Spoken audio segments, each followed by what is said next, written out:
Before you upload your next video, you need to make sure to nail your upload strategy. I know because I skipped this for years. I would spend a week making a video and then post it with whatever I had and forget about it. But after working with multiple creators to help them grow their channels, as well as growing my own channel to 159,000 subscribers, I realized that your upload strategy can make or break your video. So in this video, you're gonna learn about the 11 things you must do after uploading your next YouTube video. And I'm not gonna give you any fluff or any guessing. These are all things that are proven to work and help you grow your channel. Now, first things first, before we get into any of the tips, our goal with this is to help the algorithm to understand who our core audience is and to take steps to make it easier for the algorithm to make the decision on who to recommend our video to. Second to that, our goal is to think like our viewers, to get them to convert to our video and actually click it to watch. Because if we skip these steps, not only will the algorithm not recommend our video to the right people, but the people who see our video just aren't gonna watch it. So without further ado, let's get into the tips. Number one, optimize your packaging. Your packaging is ultimately what describes the concept of your video to the viewers. It's made up of your title and your thumbnail, and realistically, unless you can get a viewer to click on the packaging that you create, they're never going to see your video. And our goal with this, what's proven to get the most clicks on our videos, is to create a curiosity gap. A curiosity gap is a gap between the information we currently know and the information that we want to know. So here's what I like to do. I start by brainstorming a bunch of titles that are relevant to my video topic, really focusing on the problems that this video is solving so that I can engage the viewers for the problem they already know they have. In this case, I came up with a few different title options. And then as you can see with the title and thumbnail combo that I ended up going with for this video, you want to use your thumbnail to reinforce that title, to really lean into the problem and show people that it's possible to solve it. You never want to repeat text between your title and thumbnail, and you never really want to use more than 3 to 4 elements in that thumbnail so that everything can be large enough to pop on a mobile device. When you're uploading your video, you want to make sure that you have a solid title option in there as well as at least one thumbnail option. Now, A/B testing is a feature that was recently added to YouTube where you can test multiple titles, multiple thumbnails, and multiple combinations of titles and thumbnails. If you're just getting started and you're unsure what's going to resonate with your audience, I recommend that you try a couple different title options and see what's really going to engage the viewers. Once you have a good sense of titles, move on to thumbnails to see what's going to engage your audience in that way. Basically, your goal with this is to make sure that your title and thumbnail are optimized and that you're thinking about what your viewers are going to understand about your video. Ideally, if you can do this before you even write or film the video, it's going to make your creation process a lot easier. So once you have that in, let's move on to number 2, which is to write a description. I know, this probably seems really obvious and simple. You just write a description for your video. How hard could it be? But there are some important details that a lot of people overlook. So let's take a look at one of my descriptions so you can see what it should look like. All right, pulling up this video here, you can see that my description has a few key elements to it. Now, up at the top of every description on my channels, what I do is put any relevant links that the viewers need to see. Now, the reason for this is that when you actually click on the video, the viewers are going to see these things above the fold, meaning they don't have to click in to see these links. So for the next steps or the actions I want them to take, I'll include a link at the top of the description. If you're a creator who's trying to sell a product or even get people to sign up for a community or a newsletter, this is an ideal way to get people to convert because they don't have to do any extra legwork. They can just click the link without having to read the description. For creators who rely on affiliate marketing, you're going to want to include just one simple link that they can use, they can click on to convert to that affiliate. Ultimately, you don't want to overdo these links. Don't have like 10 of them because number one, they won't show up above the fold if you do that. But number 2, the more options you give someone, the less action they will take. If you give someone 6 links, it's unlikely they'll even click one. Whereas if you give someone 1 link, it's pretty likely they'll click it because it's the only option they have. Below that, I like to include a description of my video. Now, a lot of people will tell you you want to jam pack as many keywords in there. And sure, you can do that. But I find that just writing a simple explanation of what my video is about, or even just copying my hook for the video in there,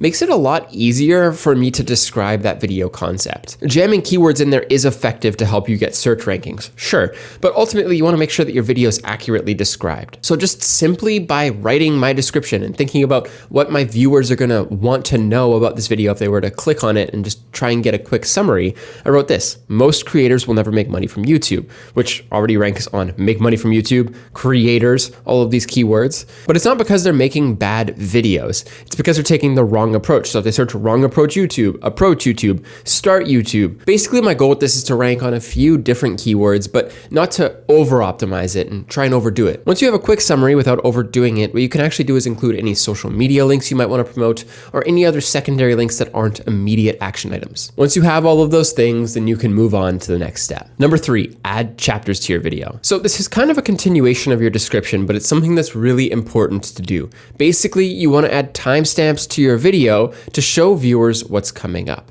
So basically what you're going to go through is write down different timestamps in your video that mark out separate chapters. The reason you want to do this is that these act as subtitles for your video. So for example, if someone searches pathways to make money on YouTube, this can rank on YouTube search. We do want to think about Google and YouTube search because Google's the #1 search engine in the world and YouTube is number 2, and they're intertwined, they're linked. So we do want to think about search, and especially with these subtitles, if you include something here that's really effective, what will happen is that Google will actually just show the video starting at that timestamp if it answers the question that someone's searching for. So ideally what we want to do is just make it as descriptive as possible, talk about what's coming up in the video to make the viewer experience better. If you're really unsure of how to do your timestamps, what you can do is head down to the bottom of your description on your video, hit show transcript, and then copy the entire thing that shows up here on the right. And then using ChatGPT, you can type in, so this is a prompt I type in, give me timestamps using time codes for my YouTube video. Here's the transcript. Make sure that the timestamps are short and highly optimized for search ranking. I'm gonna paste that in here and we'll see what it comes up with. Now you can see here that it came up with quite a few. So if I wanted to have less timestamps, for example, can you make it so that there are only 5 to 7 timestamps, and it'll cut them down again. There you go. So this is a nice easy way to just have some timestamps. You'd then want to copy those over into your video. Ideally, you want to make them highly optimized. You can just take them from AI if you want, but remember, think about your viewers, what's going to be relevant for them, and that's going to help with their search rankings as well. Number 4, check your upload settings. All right, so this one's pretty straightforward. There's just a few settings you want to check.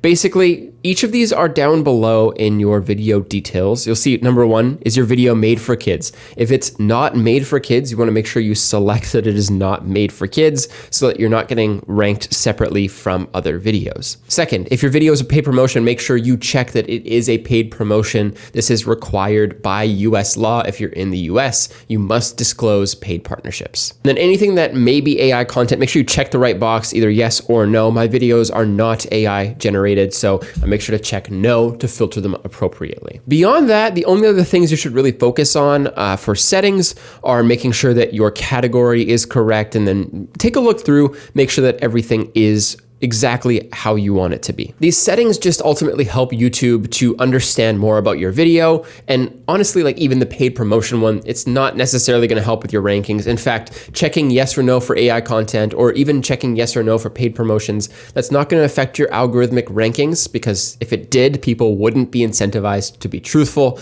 So make sure it's accurate. But really all that does is just help viewers to understand more about your videos and to help YouTube understand more too. Number 5, add your video tags. All right, so this is where it gets interesting because there's a lot of talk about tags on YouTube. Right now, if you look at your YouTube studio, it'll say tags can be useful if content in your video is commonly misspelt.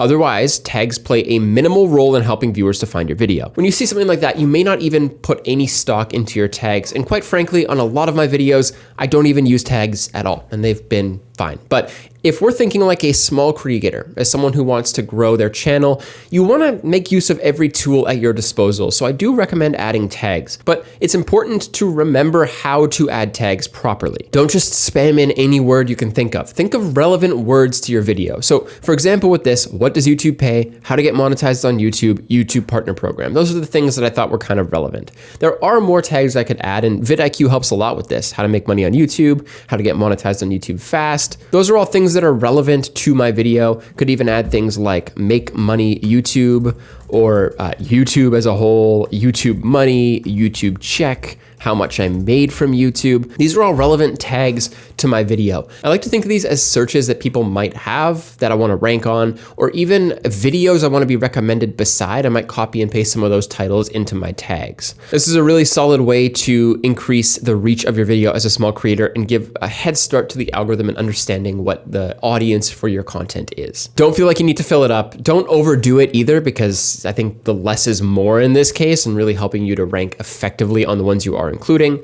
Beyond that, you can move on to the next step.